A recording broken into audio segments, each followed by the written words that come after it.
गद्येन नम्रं भवेत् श्रुतं चैव यत् यत्तन्तकाकीर्णं मार्गं भवेत् श्रुतं चैव यत् यत्तन्तकाकीर्णं मार्गं। अस्सलामु अलैकुम वरहमतुल्लाहि वबरकातुहू। मेरे अजीज दोस्तों, ये मौलाना उमैर इलियासी साहब हैं जो राम मंदिर प्राण प्रतिष्ठा समारोह में हिस्सा लेने अयोध्या गए।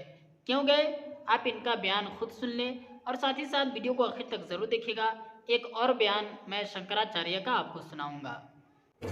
देखिए, ये बदलते भारत की तस्वीर है।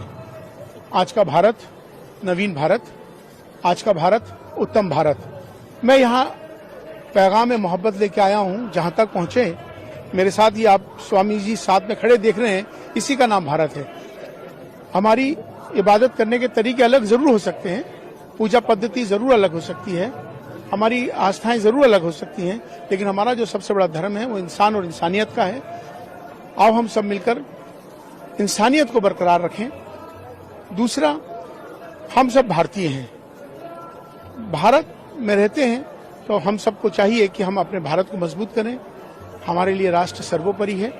दूसरी बात यह है कि आज का जो पैगाम है, आज का जो संदेश है, वो नफरतों को खत्म करने के लिए है कि बहुत रंजिशें हो गई, बहुत दुश्मनी हुई, बहुत लोग मारे गए, बहुत राजनीति हुई। अब हम सबको मिलकर एक होकर भारत को मजबूत करना है, भारतीयता को मजबूत करना है। राष्ट्र सर्वोपरि है, इसी पैगाम को आगे लेके जाना है।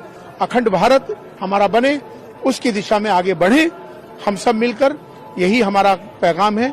जिस तरह से मोदी जी आज पूरी दुनिया के अंदर आज भारत का नेतृत्व कर रहे हैं, तो हम भी सब मिलकर एक साथ होकर अपने राष्ट्र को मजबूत करें, यही हमारा पैगाम है। मैं डॉक्टर इमाम उमैर अहमद इलियासी, चीफ इमाम ऑल इंडिया इमाम ऑर्गेनाइजेशन न्यू दिल्ली। तो आपने सुन लिया कि ये वहाँ पर गए क्यों थे। ये मोहब्बत का पैगाम देने गए थे। कहाँ पर मोहब्बत का पैगाम देने गए? जहाँ पर नफरत का बाजार पहले ही से गर्म है। अगर नफरत का बाजार गर्म ना होता ना, तो आज वहाँ पर बाबरी मस्जिद होती, क्योंकि सुप्रीम कोर्ट ने भी ये माना कि वहाँ पर कोई मंदिर गिरा करके मस्जिद नहीं बनाई गई थी। सुप्रीम कोर्ट ने आस्था की बुनियाद पर हिंदुओं के हक में फैसला दिया, हमारे आस्था का कोई ख्याल नहीं रखा गया। ये वहाँ पर मोहब्बत का पैगाम देने गए हुए थे। मेरे अजीज दोस्तों, ये इनकी नई आदत नहीं है, इन्होंने पहले भी ऐसा काम किया है।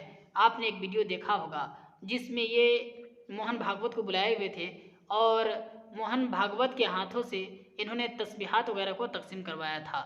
आपने वो वीडियो भी देखा होगा। अब ज़रा शंकराचार्य की बात को भी सुन लेते हैं, उनका बयान भी सुन लेते हैं, उन्होंने क्या कहा।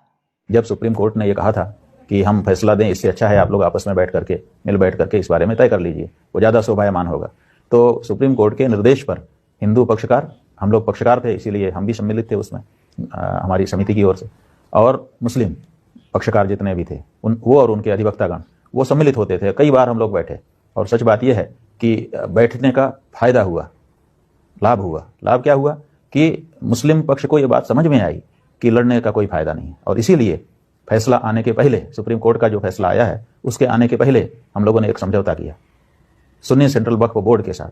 और सुन्नी सेंट्रल वक्फ बोर्ड के जो अध्यक्ष थे उस समय के, सीतापुर उत्तर प्रदेश के रहने वाले जफर फारूकी साहब, उन्होंने उस पर हस्ताक्षर किए और वो उन्होंने उसमें कहा कि ये नाम बाबरी मस्जिद नाम की जो वस्तु है, उससे हम जो भी अभी दावे कर रहे थे वो सब दावा वापस लेते हैं।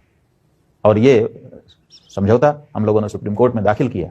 इस समझौते के बाद 5-0 से फैसला आया। अगर ये समझौता नहीं होता तो ऐसी वर्डिक्ट ना आती 5-0 की।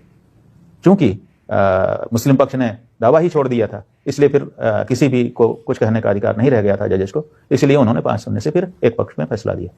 तो ये बातचीत करने से हुआ ना।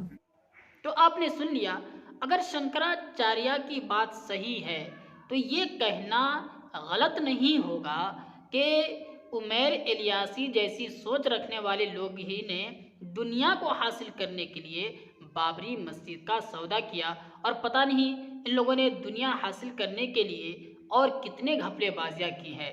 अल्लाह तबारक व तआला ऐसे लोगों से महफूज फरमाए।